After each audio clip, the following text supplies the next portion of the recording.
What's going on, traders? Welcome back to my YouTube channel. It's the third month of the year. It's the first day of the month, and I want to wish every single one of you an absolutely epic 4 weeks. Now, today started off pretty well for me. I took a pound USD sell. I was a pip, half a pip away from take profit. Price reversed on me, ended up getting taken out break even. But I stayed patient, then Then the next trade I took was on Euro Yen, an absolutely gorgeous sell, managing to bank 2R on that trade. And then a few candles later, I took another sell on Euro Yen and banked another 2R on that trade. So it's been a good start for me this morning. It looks like momentum and the volume in the markets is starting to pick up again since the slowdown over Christmas, January. Usually April times is when it just becomes real fire, but I'm starting to see just today alone a really nice vibe in the market. So if you haven't had the best 3 months, don't stress. I'm telling you, the market's going to start moving. You'll be able to execute your plans, be able to get yourself some great trades. So today's focus is going to be on what is the best indicators to use. Now, not a lot of people are going to enjoy me saying this or like me saying this, but I'm just going to tell you now, there is absolutely no indicator out there, period, that is good for you. Now, when you're using indicators, they should be used as a confluence to your trading. And the word indicator supposedly suggests that it's supposed to indicate, or that's how most traders perceive it, indicate to you when you should be taking a trade. Now, the thing is, all indicators lag.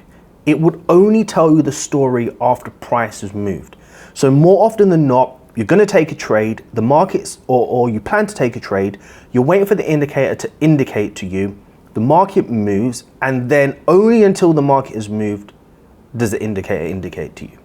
Now, it's pretty crap, to be honest with you, and today I'm going to prove that. Now, when you're using an indicator, unfortunately, you rely on it to give you the trigger, the signal when you should be buying or selling. And it becomes a false sense of security. Now, one thing about me is I don't like indicators. I don't believe in them. I think they're a hoax. Maybe they work, maybe they don't. I don't know for some people, but for the majority, I know it's just a load of BS. Now, when you have indicators on your charts, most people use it to give them more confidence to execute their trade, but in my opinion, it does the opposite, because now you're relying on an indicator to tell you when you should be taking a trade, as opposed to using your intuition and your experience. Now, when you have an indicator that lags, you're always going to be behind the majority. And today I'm going to share 2 examples with you and totally debunk the fact that indicators work. As I said, I may get a lot of crap for it, but to be honest with you, I don't care. I want what's best for you. I want all of you to be focusing on price action. The wicks tell a story, the key levels tell stories, breaker structures tell stories, momentum candles tell stories. That's all you need. So let's take a look at the examples. We'll head over to the charts and see what I can do for you today. Okay, so the first example we're going to look at is pound USD. Now, I have 2 EMAs on here, okay, because this is what the majority of people use. So I have 2 EMAs on here. Now, it doesn't matter what EMAs they are, okay, they're intraday EMAs, and what we're trying to focus on here is the crossover. We're only looking for the blue line to cross the light blue line for sells or buys. So we're just going to wait patiently. We can see the market's in a downtrend, and we're just waiting for price to cross. So now we have an indication here of price failing to make new lows. We have an indication here of price breaking structural highs and closing above. We have a really strong wick rejection, and we're waiting for this dark blue line to cross this light blue line. Now, as far as I'm concerned, we don't have the cross yet, but we have a very strong momentum candle to the upside. Now, we already had evidence that price was bullish, or there was a bullish sentiment in the market because of the break above and the wick rejections, but we still can't take a trade because we haven't crossed yet. So we're waiting for the cross. Okay. So now the cross has happened. The market has now moved from, let's just say, from the break of this high up to here. The market's moved 45 pips. The indicators have just indicated to us that the cross has happened, or as this candle's pushing bullish has happened, and we've totally just missed this whole move. Now, in my opinion, this is a shambles, but the market's saying that it's crossed now, so it might be a good idea to buy the market. But if we go back here and look at this, I'm sure there's a lot of evidence here to suggest that we can continue bullish. And I'm sure here there's a lot of evidence to suggest that we can continue bullish. But because we haven't got the cross, we can't take the trade. Now, why would you want to use indicators that don't indicate when you should be buying or selling, or giving you the confidence at the right time to take a trade if it doesn't work? What are you relying on?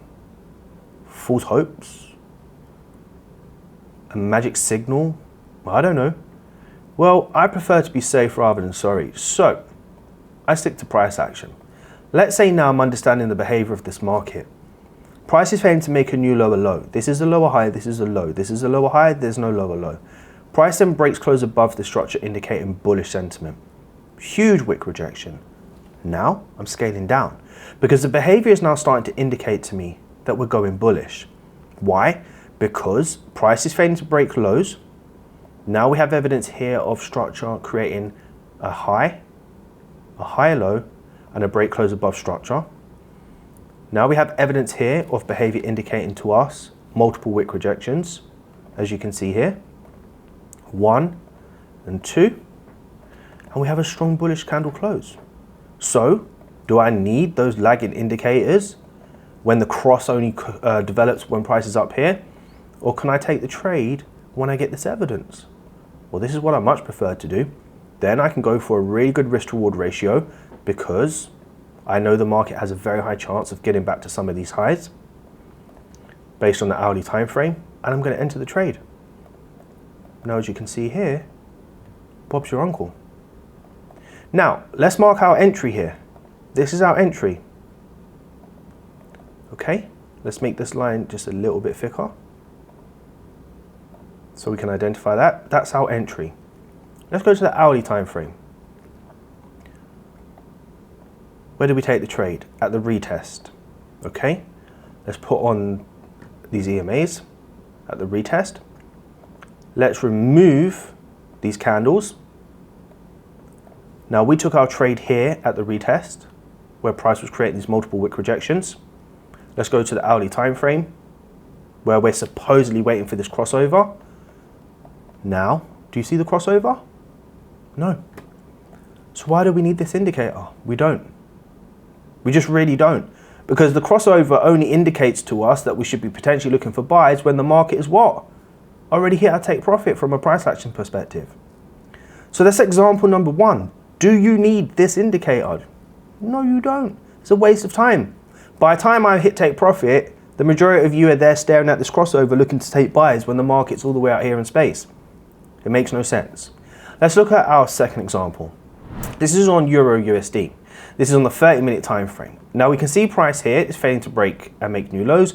Price is failing here to break and make new highs. Now we're looking for price to create a crossover to look for our sells. We can see here again, we're waiting for the dark blue line to cross the light blue line. Let's press and see when it happens. Still not happened, but it's pointing down, so looks interesting. Oh, there you go, look at that. It finally crosses over after the market's already pushed all the way down. And from the break, let's just say from the break here and the close, 45 pips. Now we had evidence of here price failing to break above and price failing to break below. Why do we need to wait for this crossover? If we wait for the crossover, guess what happens? We miss the whole move. So let's try this again from a price action perspective. Let's remove this rubbish and let's go to our 1 minute time frame.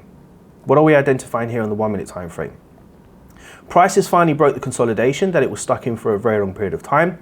We have a very beautiful downtrend forming in this market.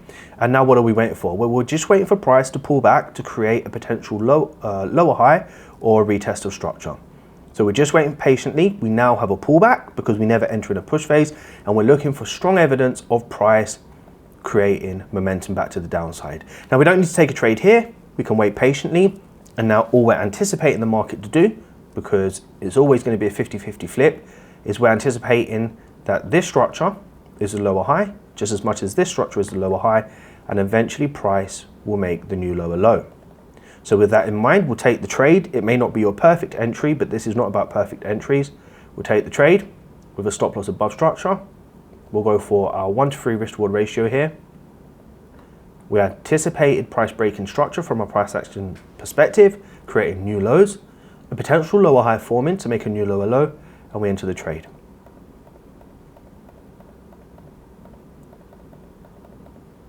And there you have it. Bob's your uncle. TP hit. Again, let's mark out our level where we entered this trade. Let's head back over to our 30-minute time frame and look at the entry on this candle. The entry all the way up here.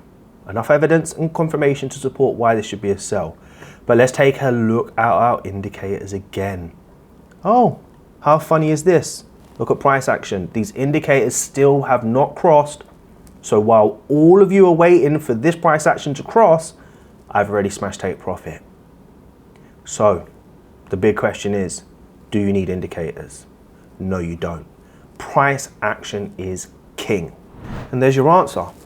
It took 11 minutes to prove to every single one of you and the whole Forex industry that you do not need indicators. They lag, they're whack, they're just a waste of time. Focus on price action, become a master at reading the structure or understanding the structure, reading the behavior, and then executing your trades. Hope you enjoyed the video, and if you did, until next time, continue to trust the process.